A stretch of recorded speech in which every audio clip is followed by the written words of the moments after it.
নমস্কার বন্ধুরা, তোমাদের সকলকে আমার চ্যানেলে স্বাগত জানাই। তোমরা আমার যে টাইটেলটা দেখতে পেয়েছো, টাইটেল দেখে তোমরা বুঝতে পেরেছো যে আজকে আমার এই ভিডিওটা কি নিয়ে হচ্ছে।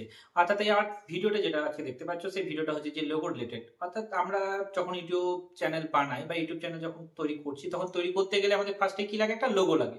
সেই লোগোটা আমরা কি করে বানাবো? এই লোগো বানাতে গিয়ে অনেকে কি করে না, অনেকে গুগলে গিয়ে সার্চ করে, বা আমিও প্রথম প্রথম যে সার্চ করেছিলাম এবং সার্চ করে সেখান থেকে তোমার লোগো বানানোর জন্য সার্চ করেছিলাম। লোগো বানাতে গিয়ে যখন সার্চ করেছিলাম তখন অনেক কিছু এসেছিল এবং তারা নিজেদের মতো করে বানিয়ে দিয়েছিল, এবং সেটাকে কিনতে গিয়েও আমাদের কিনতে কিছু টাকা লাগতো, বা কোনো কারণে যদি আমরা ফ্রিটা নিতে চাইতাম তো ফ্রিতে নিতে চাইলেও সেটা আমাদের মনের মতো হতো না। আজকে আমি তোমাদেরকে শিখিয়ে দেবো কি করে ফ্রিতে বা কি করে তুমি একটা অ্যাপসের মাধ্যমে তুমি তোমার নিজের লোগোটা নিজের মতো করে বানাতে পারবে। আর এই লোগো তুমি যেমন ভাবে বানাবে, অর্থাৎ লোগোটা তুমি কি করে বানাচ্ছ না বানাচ্ছ, অর্থাৎ লোগোটার যতটা তুমি ভালো বানাতে পারবে তত তোমার কি হবে, তোমার এই চ্যানেলটার উপর অ্যাট্রাকশন বাড়বে। অর্থাৎ লোগোটাই কিন্তু তোমার মেন। অর্থাৎ লোগো দেখে কিন্তু মানুষ বা তোমার ইয়েরা যারা আছে তারা কিন্তু এই লোগো দেখে কিন্তু তোমার চ্যানেলে আসবে। তাই লোগোটা তোমাকে কি করতে হবে? ভালোভাবে ক্রিয়েট করতে হবে। এই লোগো যে বানাচ্ছ, এই লোগোটা বানাতে গেলে আমাকে ফার্স্ট একটা অ্যাপস লাগবে। সেই অ্যাপসটা থেকে আমি কি করে করব না করব সেটাই তোমাদেরকে আজকে স্ক্রিনের মাধ্যমে দেখিয়ে দেবো। তাই আরেকটা কথা বলার আছে যে যারা নতুন আছো তারা আমার চ্যানেলটাকে সাবস্ক্রাইব করে দিও, তাহলে ইউটিউব রিলেটেড যে কোনো ভিডিও তোমরা প্রথম প্রথম পেতেই থাকবে, অর্থাৎ তোমরা সব থেকে ফার্স্টে পেতে থাকবে। আর আমার এই যে আজকে ভিডিওটা আছে, এই ভিডিওটা হচ্ছে যে লোগো রিলেটেড। এরপরে যে ভিডিওটা আসবে সেটা হচ্ছে যে কি করে ব্যানার তৈরি করবে, অর্থাৎ ইউটিউবে যে উপরে যে ব্যানারটা থাকে, অর্থাৎ লোগোর উপরে যে ব্যানারটা থাকে, সেই ব্যানারটা কিভাবে বানাবে সেটাই হচ্ছে এর নেক্সট ভিডিও। চলো তাই দেরি না করে স্ক্রিনের উপর নজর দাও, দেখো যে কি করে আমি লোগো বানাচ্ছি। তোমাদের সর্বপ্রথম যে অ্যাপসে যেতে হবে সেটা হচ্ছে যে তোমাদের পিক্সেল ল্যাব। সেই অ্যাপসে গেলে অ্যাপসে যাওয়ার পর প্রথমে এরকম টাইপের একটা ইন্টারফেস আসবে। ইন্টারফেস আসার পর ফার্স্টে তোমাকে কী করতে হবে না, এখানে যে তুমি কি করতে চাচ্ছ, তুমি অর্থাৎ লোগো বানাতে চাচ্ছ, লোগোর এটা কী হবে না, তোমার সাইকেল টাইপের। অর্থাৎ নিচে দিকে যে 3 নম্বর অপশন রয়েছে, 3 নম্বর অপশানে গিয়ে ফার্স্টেই দেখলে ওটা ক্লিক করলাম। ওটা ক্লিক করার পর তারপর আসছে শেপসে গিয়ে যাবে, এবং শেপসে যাওয়ার পর এখানে দেখতে পাচ্ছ একটা স্কোয়ার টাইপের শেপ চলে এসেছে। কিন্তু স্কোয়ার টাইপের শেপ তো আমার দরকার নেই, লোগো বানাতে গেলে আমাকে কী করতে হবে? সার্কেল বানাতে হবে। তাই জন্য এখানে কী করতে হবে, ওটার ওপর জাস্ট ক্লিক করলেই সার্কেল অপশানটা চলে এলো। সার্কেল অপশান আসার পর তারপর রাইট ক্লিক করে দিলাম। রাইট ক্লিক করে দেওয়ার পর এরপর কি করতে চাইছি আমি, এরপর এই ছবিটার ভেতরে নানা রকম আমি করতে চাইছি। এখানে দেখো তুমি ধরো এটার ওপরে তুমি কি করতে চাইছো, তুমি জাস্ট কোনো টেক্সট দিতে চাইছো। টেক্সট দিতে চাইলে কি করবে, টেক্সটের ওপর তুমি এখানে নাম লিখতে চাইছো, যে ধরো আমি লিখতে চাইছি টেক বাই, দ্যাট ইজ এখানে প্রথমে দেখো নিউ টেক্সট বলে চলে এসেছে। কিন্তু এবার নিচের দিকে তোমার কী করতে হবে না, এটা এডিট করার জন্য তোমার নিচে সেকেন্ড অপশান যে রয়েছে এ লেখা আছে, এটার ওপর ক্লিক করবে, এবং এটার ওপর ক্লিক করলে এডিট অপশান আসছে। এডিট অপশানে গিয়ে জাস্ট ক্লিক করলে, ক্লিক করার পর নিউ টেক্সট এটাকে মুছে দিয়ে তুমি এখানে লিখলাম আমি কি টেক বাই। ক্লিক করে দেওয়ার পর ওপর দেখতে পাচ্ছ ওকে আছে, ওকে অপশানে গিয়ে ক্লিক করলাম। ওকে অপশানে ক্লিক করে দেওয়ার পর টেক বাই লেখাটা হয়ে গেল, এবং লেখাটা নিয়ে চলে এলাম এই সার্কেলের ওপর। এখন দেখতে পাচ্ছি না, অর্থাৎ এখানে কালারটা আমাকে চেঞ্জ করতে হবে। তাই কালারটা আমাকে চেঞ্জ করে নিই আগে ফার্স্টে। তারপর তার জন্য কী করতে হবে, নিচে যেতে হবে। নিচে যাওয়ার পর সাইডে গেলেই দেখতে হবে যেখানে কালার অপশানটা, এবং কালার অপশানটা তুমি এখানে জাস্ট চেঞ্জ করছো। আমি ধরো রেড কালার দিলাম, রেড কালার দিয়ে দেওয়ার পর জাস্ট ক্লিক করে দিলাম। এরপর কি এটাকে আমি কোথায়, এই সার্কেলের ভেতরে নিয়ে এলাম। এটাকে আমি কি করবো না, এর ফন্টটাকে আমি চেঞ্জ করবো। ফন্টটাকে চেঞ্জ করার জন্য দেখো সাইডে দেখতে পাচ্ছ ফন্ট বলে লেখা আছে, এবং ফন্টের উপর ক্লিক করে যে কোনো তোমার যেটা পছন্দ হবে সেরকম টাইপে তুমি দিয়ে দিলে।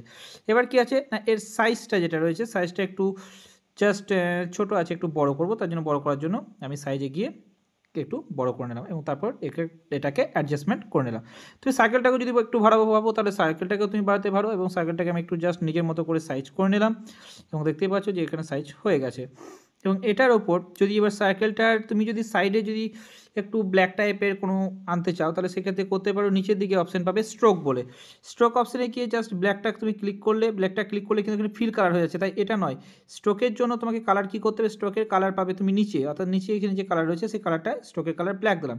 এবং স্ট্রোকের ক্যাপাসিটি বা উইথ যেটা রয়েছে, উইথটা একটু জাস্ট তুমি বাড়াবে, অর্থাৎ বাড়ালেই তুমি দেখতে পাবে যে তোমার সাইডে ব্ল্যাক কালারের একটা লাইন চলে এসছে। তাই আমি ব্ল্যাক কালারে দিয়ে দিয়েছি। টেক বাই লেখা আসছে, এবং লেখা আসার পর আমি লিখবো যে টেক বাই আনন্দ, আমার নাম অনুসারে এটা দিলাম টেক বাই আনন্দ। তাই আবার নতুন করে আমি টেক্সট একটা নিয়ে নিয়েছি। টেক্সট নেওয়ার পর এবার তারপর আসছি কি, আবার এতে গেলাম, এতে গিয়ে যাওয়ার পর এডিট অপশানে গিয়ে এখানে জাস্ট আমার নামটা লিখে নিলাম। অর্থাৎ তুমি তোমার নাম ওখানে লিখে দেবে, এবং লিখে দেওয়ার পর তারপর সেটাকে ওকে করে ক্লিক করে দেবে। এবং এটার পর তুমি কী করবে না, এর কালারটা ফার্স্টেই চেঞ্জ করে নেবে।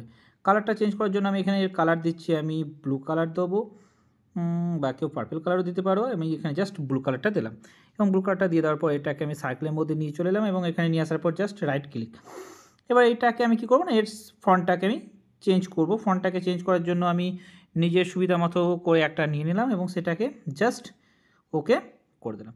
ওকে করে দেওয়ার পর এর সাইজটা আমি জাস্ট একটু চেঞ্জ করব। সাইজটা কারণ চেঞ্জ করব কারণ একটু বড় করতে হবে, তাছাড়া এত ছোট হয়ে গেছে যে দেখা যাচ্ছে না ঠিকঠাক, তার জন্য একটু আমি চেঞ্জ করে নিলাম, একটু বড় করে নিলাম। এরপর কি করব না, ইউটিউবের লোগো দেবো, কারণ টেক বাই আনন্দ হয়ে গেছে এবং আমি এর মাঝে কি একটা ইউটিউব লোগো নিয়ে আসবো। ইউটিউব লোগোটা যখন আনবে তখন ইউটিউব লোগোটা তুমি তার আগে থেকে তোমাকে কি করতে হবে না, পিএনজি ফরম্যাটে ইউটিউব লোগো ডাউনলোড করে রাখবে এবং সেখানটা তুমি ফ্রম গ্যালারি থেকে আমি এখানে নিয়ে নিলাম এবং নিয়ে নেওয়ার পর এখানে দেখতেই পাচ্ছ যে একটা ইউটিউব লোগো আমি নিয়ে নিয়েছি এবং লোগো নেওয়ার পর সেটাকে জাস্ট ইয়ে করলাম, আপলোড করে দিলাম এখান থেকে এবং এখানে নিয়ে নেওয়ার পর সাইজটা ঠিকঠাক অলরেডি ছিল এবং সেটা নেওয়ার পর এবার নিয়ে চলে এসেছি এবং এটাকে একটু জাস্ট ছোটো করে নিলাম, ছোটো নিজের মতো করে সাইজ করে নেবে অর্থাৎ তুমি যেরকম দরকার, তাই আমি এটাকে নিয়ে চলে এসেছি। দেখো এটা ঠিক জায়গায় হয়ে গেছে। এবার কী করবো না, এর মধ্যে আমি আমার ছবিটা অ্যাড করতে চাইছি। ছবিটা অ্যাড করতে চাইলে কী করবো না, আমি আবার সে কী করবো না, গ্যালারি থেকে আমার ছবিটা এখানে নিয়ে আসবো। কিন্তু হ্যাঁ, একটা কথা বলে রাখি, ছবিটা যেটাই ছবি আনবে না কেন এখানে সব কিন্তু পিএনজি ফরম্যাটে আনতে হবে, অর্থাৎ পিএনজি ফরম্যাটে আনবে তবেই কিন্তু তোমার যে ছবিটা আছে ছবির ব্যাকগ্রাউন্ডটা, পেছনকার ব্যাকগ্রাউন্ডটা তুমি দেখতে হবে। অর্থাৎ আমি আমার ছবিটা আগে থেকেই পিএনজি ফরম্যাটে করে রেখেছি এবং সেটা নিয়ে চলে এসেছি এবং সেটাকে তুমি তোমার নিজের মতো করে সাইজ করে নিতে পারো। আমি নিজের মতো করে সাইজ করে নিলাম এবং এটাকে জাস্ট এরকম করে একটু সাইজ করে নেওয়ার পর ওকে করে দিলাম এবং এটাকে নিজের মতো করে সাইজ করে এর ভেতরে দিয়ে দিলাম এবং দেখো আমার কী হয়েছে, লোগো অলরেডি রেডি হয়ে গেছে। এবার তুমি যদি ভাবো যে আমি এরকম করে বানাবো তাহলে বানাতে পারো, দেখতে পাচ্ছ এটা। এবং এটাই এখনও পর্যন্ত কিন্তু কমপ্লিট হয়নি, তুমি এর মধ্যে যদি আরও কিছু দিতে চাও তাহলে দিতে পারো এবং আমি এরকম জাস্ট দিয়ে ছেড়ে দিলাম।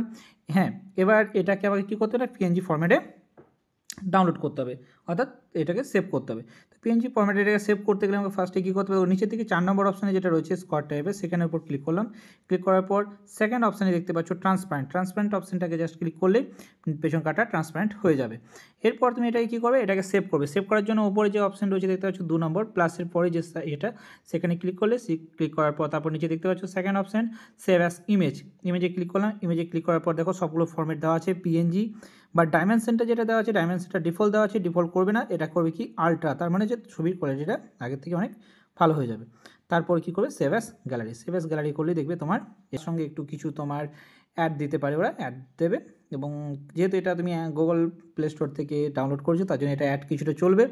এরপর তুমি কী করবে না, তুমি গ্যালারিতে গেলে সিম্পলি তোমার যে ছবিটা আছে সেই ছবিটা তুমি দেখতে পাচ্ছ যে একটা পিএনজি ফরম্যাটে আমার লোগো তৈরি হয়ে গেছে।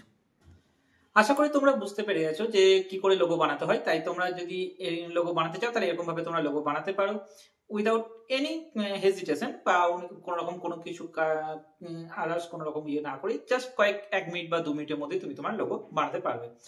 এবং এই ভিডিওটা যদি তোমাদের ভালো লাগে তাহলে অবশ্যই সাবস্ক্রাইব করে দিও। হ্যাঁ, আরেকটা কথা, তোমরা যদি শর্টস কিভাবে বানাতে হয় বা শর্টস কিভাবে তুমি ছাড়বে, কি করলে ছাড়লে তোমার মনিটাইজ হবে সেসব রিলেটেড যদি বা সেই টাইপের যদি তুমি ভিডিও দেখতে চাও তাহলে অবশ্যই আমার চ্যানেলটা তুমি ভিজিট করতে পারো। যদি ভালো লেগে থাকে তাহলে অবশ্যই সাবস্ক্রাইব করে দিও। Thank you.